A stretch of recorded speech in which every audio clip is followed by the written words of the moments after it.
እንደምን አላችሁ እንደምን ቆያችሁ እንደምን ከረማችሁ በያላችሁ በሰላማችሁ እንዲበዛ እየተመኘው እንግዲህ ዛሬ ተመልሻለሁ። እግዚአብሔር ይስጥልኝ። በጣም ወዳችኋለሁ። በያላችሁበት አሁንም በያላችሁበት ሰላማችሁ ይብዛ፣ ጤናችሁ ይብዛ፣ ክፉ እንዳይነካችሁ። እንግዲህ ኦልሬዲ እንዴት ነው? ሰላም ነው? ሰላም እንዴት ነህ? አማን ነው? ወደ ቤት ገብቶ እኛም የምንኖረው ብዙ ጊዜ እኔ የሚለኝን ሰምቼ እሱ እኔ የምለውን ሰምቶ ነው። ብዙ ጊዜ ተመካክረን ነው የምንኖረው። ሰላም ሰላም፣ ጤና ይስጥልኝ ውድና የተከበራችሁ ውድ የሆናችሁ የኔ እንቁ የሆናችሁ ውድ ቤተሰቦች እንዴት ናችሁ? ሰላም ናችሁ ወይ? ሰላማችሁ በያላችሁበት የዓለም ዳርቻ ሰላም ፍቅር እየተመኙላችሁ ዛሬ በጣም ደስ ያለኝን ለምን ለእናንተስ ያው እናንተ እኔ የሆነ ነገር ከሰማው እናንተ መስማታችሁ ስለማይቀር ብለን እንግዲህ ዛሬ የላችሁ የመጣሁት ሶስት ወንድማማቾች እንግዲህ ለረጅም ጊዜ በየራሳቸው እንትን ከመስራታቸው በድሮ እንትናቸው ስታያቸው አብረው ሁሉ ነገር እንትን የሚሉት አሁን ትንሽ ተራርቀዋል። እያያችሁ ነው። ዘላለምን በራሱ ልዑልም አቤልም ግን ዛሬ ግን ሰብሰብ ብሎ ነው የመጡት። ለምንድን ነው የተሰባሰቡበት የሚለውን እስከ ቪዲዮ መጨረሻ ድረስ አዳምጡ። ቪዲዮውን ደግሞ ስትጀምሩ በላይክ ጀምሩ። ሰሞኑን ቀዝቀዝ ብላችሁብኛል፣ ላይክ አድርጉ። አዲስ ከሆናችሁ ደግሞ ሰብስክራይብ ማድረጋችሁ እንዳረሱ። በተረፈ ከልብ ነው የማመሰግናችሁ። እኔ ብዙ ጊዜ ቪዲዮ ስሰራ አይታችሁ ከሆነ ላይክ አድርጉ እንደዚህ አድርጉ አልላችሁም። ዝም ብዬ ወደ መጣሁበት ጉዳይ ነው የምሄደው። አንዳንዴ ግን ደግሞ ማስታወስ ግድ ነው ለማለት ያክል ነው። ለማንኛውም ዛሬ የመጡበት ሶስቶቹ አቤልም ዘላለምም ልዑል እንግዲህ ሁለታቸው ዘላለም እና አቤል ከታረቁ በኋላ ልዑል አንድ ላይ ሆነው አላያቸውም። ያው እናንተ አይታችኋል። በራሳቸው በአዲሱ ቻናል ተለቆ እንደታረቁ በዙላ ዩቱብ ቻናልም አይታችሁታል ብዬ አስባለሁ። ግን ከዛ በኋላ ልዑላችን በራሱ ስራ ብዙም እረፍት አላገኝም። ያው ኦሬዲ ቪዲዮን ያያየዋል፣ በስልክም ያወራሉ። ግን ደግሞ እንደዚህ አብረው እንትን ሲሉ አላየም። ዛሬ ደግሞ ሁለታቸው አንድ እቅድ አቅደው ነው የመጡት፣ ዘላለም እና አቤል ማለት ነው። ያው እንግዲህ ዘላለም ማነው ልዑላችን አዲስ ሙሽራም ስለሆነ ስጦታ ያስፈልገዋል ብለው እንግዲህ ሁለቶቹ በጣም በጣም ውድ የሆነ በጣም ማነው ልዑል እንደሚፈልገው ስጦታው ከሰጡት በኋላ በጣም የሚያስፈልገኝ እቃ ነው ብሎ በዚህ ሰዓት ስላመጣችሁልኝ ብሎ በጣም የተደሰተበት ስጦታ ነው። ሁለታቸው እንግዲህ በጣም ይሄን ነገር ለመስጠት እነሱ እንግዲህ እንደሚሉት ከሆነ ከዚህ በፊትም በሰው የውጭ ሀገር ነዋሪ ለዘላለም እና ለልዑል ካስታውሳችሁ በጣም ቆይቷል ተልኮላቸው ነበር እና ያንን ቪዲዮ አይታችኋል። ዛሬ ደግሞ ያ ነገር ልዑል እንዳጋጣሚ ትንሽ እንትን ብሎብኝ ነበር ብሎ ዛሬ በሰጡ ስጦታ በጣም ደስተኛ ሆኖ በጣም የሚፈልገው እቃ ስለሆነ በጣም አስደስቶታል። ቀጣይ ደግሞ ያው ሙሽራም ስለሆነ እየተንከባከቡት ይመስለኛል። ልዑላችን እንግዲህ ያው ከተናገረበት ቀናት ጀምሮ የእሱ ጓደኞች የእውነቴን ነው የምላችሁ ያው እንግዲህ ቀኑም እየሮጠ ነው። ተሎ ነው የሚሄደው። እኔ እውነት እኮ ነው የምላችሁ ጾሙ ራሱ ምንም ሳይታወቀን በቃ ይሮጣል። ኦ ሶሪ አዛገ እና በጣም ነው እንትን የሚለው ተሎ ነው ቀኑ የሚሄደው እና እነሱም እንግዲህ ይህንን በማሰብ እንግዲህ ለጀግናው ሰርፕራይዝ አድርገውታል። እነሱ ልዑልን ሲጠሩት ግን ሌላ ነገር ብለው ነበር። ከመጣ በኋላ ግን ያየው ነገር ማመን አቅቶታል። እንግዲህ ሰፈሩን ሰሞኑን እያያችሁ ያላችሁት በአቶ ተፈሪ በኤልሳ በምናምን የተመጡ እንግዲህ ብዙ ውዝግቦች እየመጡበት ነበረ። ልዑል ያው እሱንም ለማስተካከል እነሱ እንግዲህ ማነው ስሙ አቤል ምን እንዳለ ታውቃላችሁ? አንተ ከኤልሳ መራቅ ከቻልክ እኔ የያዝከውን ጉዳይ የህፃኑን ጉዳይ እኔ ልከታተል፣ እኔ ካለበት እንትን ብዬ ፈልጌ ላገናኛት፣ አንተና እሷ መቀራረባችሁ ለዛችኛዋ ደስተኛ ማረቃት ከሆነ አቁም ብሎ ዛሬ እንግዲህ በዚህ ቪዲዮ ስለ ኤልሳ ምንም እነሱ የሚደበቅ ነገር የላቸውም። ሁሉም ነገር ሚዲያ ላይ ስለሆነ ያው እናንተ የምታውቁት ስለሆነ ችግር የለውም ብለው ነው እንግዲህ እነሱ የሚያወሩት። እና አቤል ምርጥ ሀሳብ ነው ያመጣ። ከነገራችን ላይ ዘላለም ማነው ልዑል ከተስማማ ሙሉ በሙሉ ከኤልሳ መራቅ የሚችል ከሆነ ጉዳዩን ለአቤል ሰጥቶት አቤል ይጨርሰዋል። አቤል ስንት ጎበዝ ነው በጣም ስንት ሲልም እዚህ በፊትም ብዙ ነገሮች አብረው ሰርተዋል። አሁንም የዚህ የህፃኑን ጉዳይ የኤልሳን ነገር እሱ እስከ መጨረሻው ድረስ ከገባበት ገብቼ ስለ ፍቅረኛዋም መቀጣት ባለበት እንትን ይቀጣል። አንተ ብቻ አንተም ካልክ ከፈቀድክልኝ እሰራዋለሁ። አንተ አዲሱ ህይወትህ እንዲበላሽብህ አንፈልግም ብለው እንግዲህ ዘላለምና ልዑል የወንድምነታቸውን ምክር መክረውታል። እሱ ደግሞ ምንም ፍቅረኛዬ በዚህ ጉዳይ ላይ ምንም ችግር የለባትም የድሮዋን ፍቅረኛዬ ጉዳይ ስለያዝኩት ለምን ሰራህ ለምን እንትናል ከምትለኝ ሴት አይደለችም። ስራዬንና እንትኔን በጣም የምትረዳኝ ሴት ናት ብሏል። ያድርግለት። ያው የቅናት እንትን እንዳይመጣ ምናምን እያልን ያው ሰውነሽ እና እንደዛ ስለምናስብ ነው። አቤልም እንግዲህ ከባለፈው ካያችኋት ልጅቷ ጋር የሆነ እንትን እንዳይፈጠርበት ብሎ ነው እንግዲህ ይህንን ጉዳይ ሁለታቸው ተመካክረው ከዘላለም ጋር ብታቆምና አንተም የራስህ አዲሱ ህይወትህ ጋር እንትን ብትል ደስ ይለኛል። በማንኛውም ሰዓት በሚያስፈልግህ ሰዓት እኛ አለን። ወንድሞች አማክረን መተው ካለብህ መተው አለብህ። ብቻ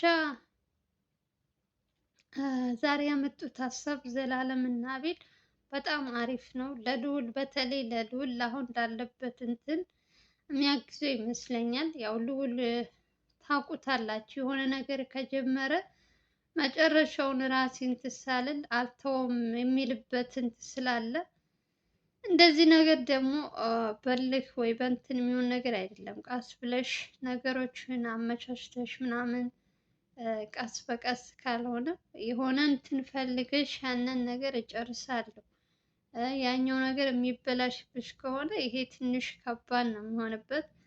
ግን ደግሞ ልጅቷ እንደሚለው ከሆነ ምንም ችግር የለባትም ብሏል። ያው እንግዲህ እየቆየች አሁን አዲስ ስለሆነች ምንም ላትል ትችላለች።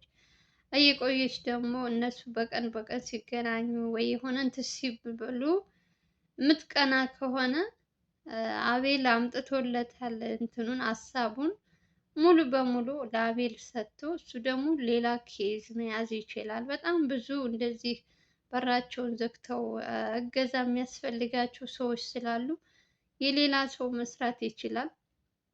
ያው እንግዲህ እሱ ትንሽ እኔው እንደጀመርኩ ልጨርሰው ብሎ ይመስለኛል።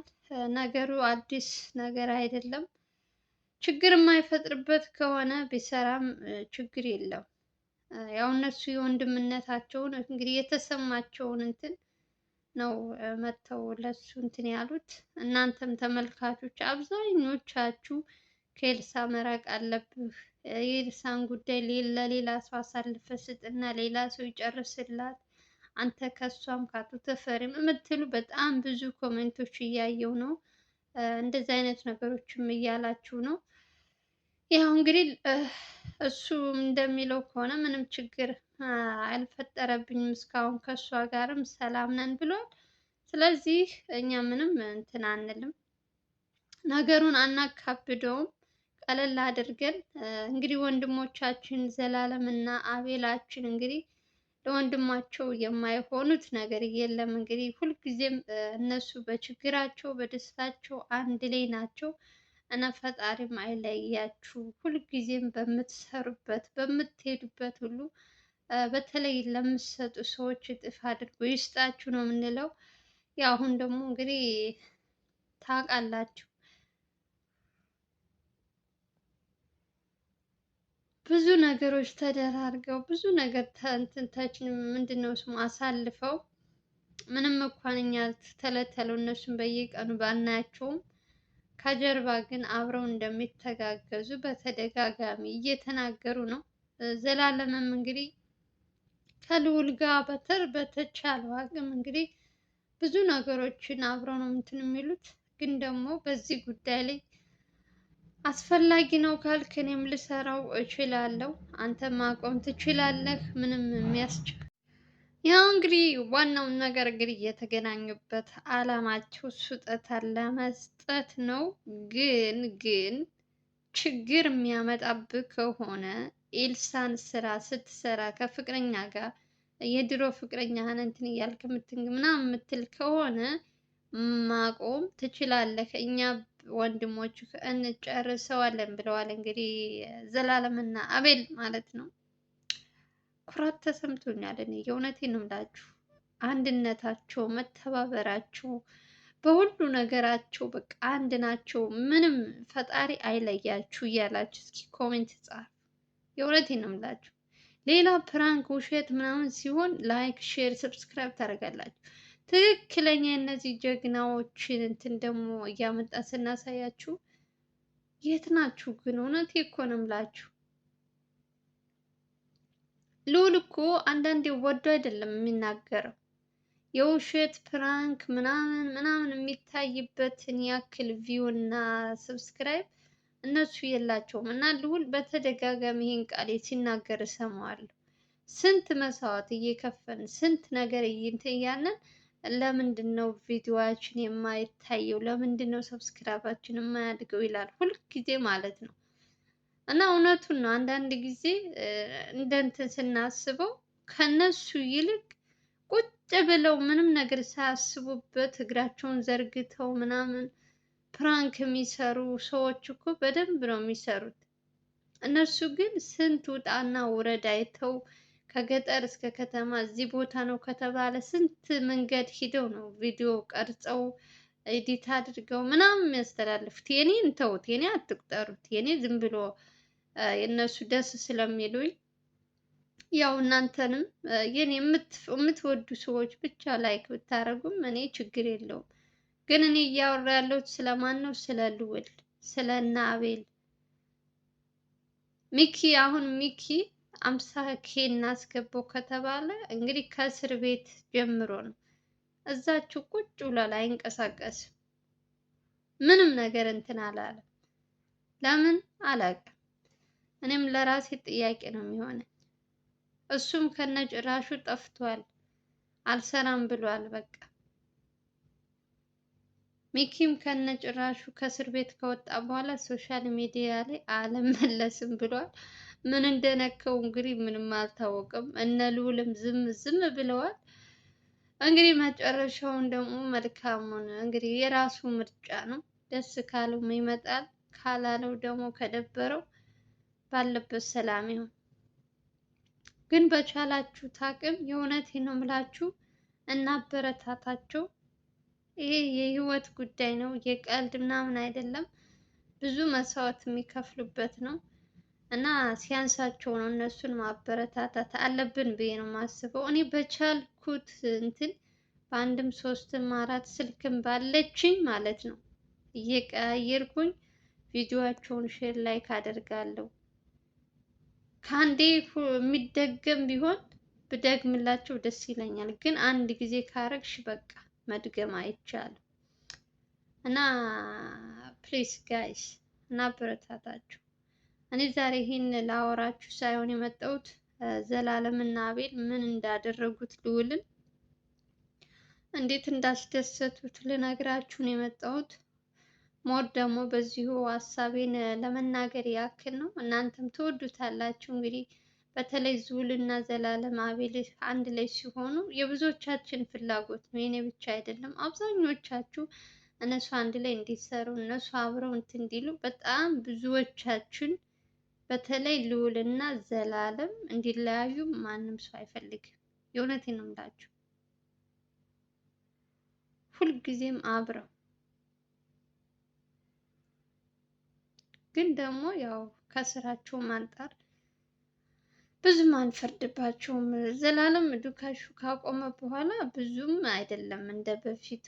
ያው ከጀርባ ሊገናኙ ይችላሉ፣ ግን ፊት ለፊት ከስንት አንዴ በዓል ሲሆን ወይ እንደዚህ የሆነ እንትን ፕሮግራም ምናምን ሰፕራይዝ ሰው ሲያደርጋቸው ምናምን ነው እንጂ ከዛ ውጭ አይገናኙም። እና የእነሱ ደስታ እንግዲህ የእኛም ደስታ ነው። ቀጣይ ደግሞ ለሰርጉ ደግሞ በደንብ ተዘጋጅተን ከአሁኑ ነው እኛ ሞቅ ሞቅ የምናደርግ። አሁን እንትን ማለታችን ሳይሆን ማጋነን ምናምን ሳይሆን ከአሁኑኑ ልውላችንን በደንብ እንትን ማለት አለብን፣ ማበረታታት አለብን። ቀጣይ የልጅ አባት ልትሆን ነው እያልን እንግዲህ ከአሁኑኑ ከአሁኑኑ እንትን እንለዋለን። እናንተስ ምን ተሰማችሁ? እስኪ ዛሬ በማነው ዘላለም እና አቤል ልውላችን ሰፕራይዝ ስላደረጉት ኮሜንት ስር ጻፉልኝ። እንግዲህ ቪዲዮ ይመስላል። ከወደዳችሁት ላይክ በማድረግ ጀምሮ አዲስ ከሆናችሁ ደግሞ በቅንነት ሰብስክራይብ አድርጉ። በሌላ ቪዲዮ እንገናኛለን። አገራችንን ኢትዮጵያን ሰላም ፍቅር ያምጣልን እያለን እኔን ለምታበረታቱኝ እህት ወንድሞቼ ከልብ ነው ማመሰግናችሁ። ባላችሁበት ሰላማችሁ ብዙ ትርፍርፍ ይበልልኝ። ሁልጊዜም ነው እኔ የማመሰግናችሁ ታውቃላችሁ። ሳላመሰግናችሁ አንድ ቀንም ዘልያችሁ አላውቅም። ምክንያቱም በጣም የዋህ መልካም ቅን ልብ ያላችሁ እህቶቼ ቪዲዮን ምንም እንኳን ደስ ባይላችሁም እየገባችሁ ሼር ላይክ ለምታደርጉልኝ ጥራት ላይኖረው ይችላል። ብዙ ነገሮች እንደነ ልዑል ኤዲት ተደርጎ ምናምን አይደለም። የኔ ዝም ብሎ ነው እንትን የምለው በስልክ ቀርጻለሁ መጣል በቃ። ቀጣይ ግን በራሴ ስመጣ ግን በደንብ ኤዲት ተደርጎ በስነ ስርዓት ምናምን ጽድት ያለ ነገር ነው እየላችሁ የምመጣው። ከካሜራ ጀርባ ሳይሆን ፊት ለፊት መጥቼ እያወራው ምናምን ነው።